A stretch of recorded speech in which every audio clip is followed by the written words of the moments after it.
We asked Steve Hackett what albums that are turning 50 this year, from 1971, that he had. And a lot of his fans had guesses. Some were right, some were wrong. I'm John Beaudin from Rock History Music. Under a Mediterranean Sky is a brand new album. There'll be links in the description where you can pick up the album right now on Steve Hackett's website. Okay, remember, I got 13 Genesis, Steve Hackett fans, more than Genesis fans. They love your work, and so they picked this out of, listen, quickly I'll show you. This is like the albums, it's a never-ending list of albums that were released in 75. I'm not going to go through all of those. I'm going to go through the ones they think you had. Right. Just say yes or no. If you want to say anything about the albums, you can, but just something a little different for you. Tapestry, Carole King. I knew the album. I didn't possess it.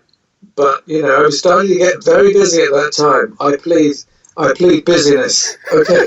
You can plead busyness all you want. Yes, the Yes album. Everyone picked that one for you. I had that. Yeah.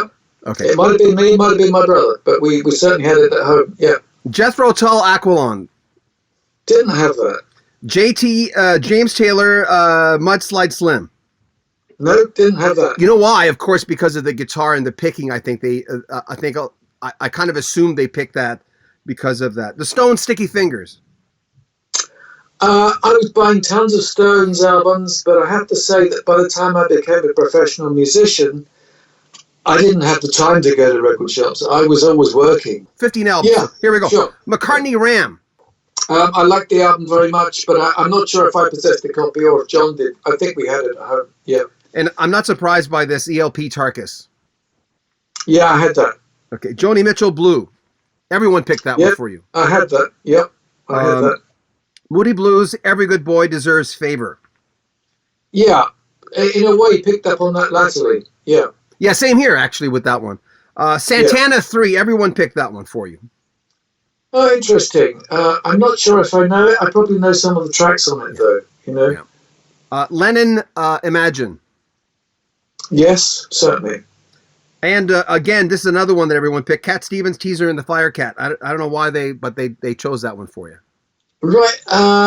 Again, I'm probably more familiar with the songs than I am the title of the album. I did love the title of the albums that he did, Buddha and the Chocolate Box and Catch Bull at 5, very, very, or was it at 4?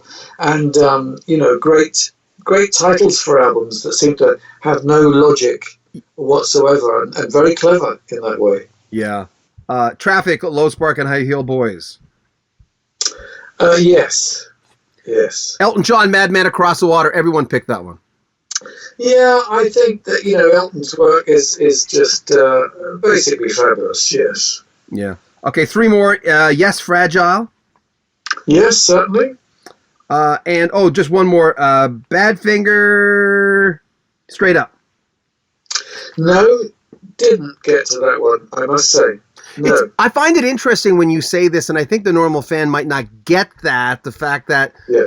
Okay, he's 21, but he's like a busy guy at that point. The anniversary thing is really the last bit of morsels that the Genesis fans have been craving for a long time, and you're revisiting the classic moments. What was it like revisiting that album before you knew you were going to do it? Like, you decided you were going to do it, you listened to it. Did you get any different feelings looking back? Well, the truth is, Selling England by the Pound has always been my favorite Genesis album with the old team. And as soon as John Lennon in 1973 said that Genesis was one of the bands that he was listening to, that helped seal it for me. I knew it was a personal album, then I realized that at that point, what was most personal had become universal. So to have had the sanction at that point when we were a young, struggling band really made all the difference and was very important, I think, for the band's self-confidence. When listening to this album, to me, it's another reminder, and I loved your work in Genesis, don't get me wrong, I'm a fan from right at the beginning. My thought, and I'm going to put words in your mouth, my thought was, there's no way this guy could be in a band with 4 or 5 other members, because there's just too much going on in your head. Well, there's a lot of stuff there, a lot of ideas, and of course in Genesis we did share tons of ideas together. But you have so much on your own. You have so many things on your own. You couldn't fit. I don't think you could fit in a band, in that kind of band. Well, it was difficult at times. The keys to the songwriting cabinet could sometimes be very closely guarded, but we did manage to write together. And I think the best album for me was Selling England by the Pound. At the time, 1973, that's when we were first touring over that side of the water. And John Lennon gave an interview and said we were one of the bands that he was listening to at that time. And it was very hard for us to get a gig. That wasn't just a club gig back in the day. So that was very good news for us. That gave us some impetus. The fact that we'd had compliments from the great man. And so that was an extraordinary time. And now I'm going to do the whole of that album when I go out on tour next year in 2019. The whole of Selling England and most of Spectral Mornings from my stuff and also stuff from this latest album, At the Edge of Light. Under a Mediterranean Sky is a brand new Steve Hackett album. You can order it. The links are in our description of this video. Make sure you comment on our videos, subscribe to our channel, and share our videos. I'm John Beaudin from Rocky Street Music.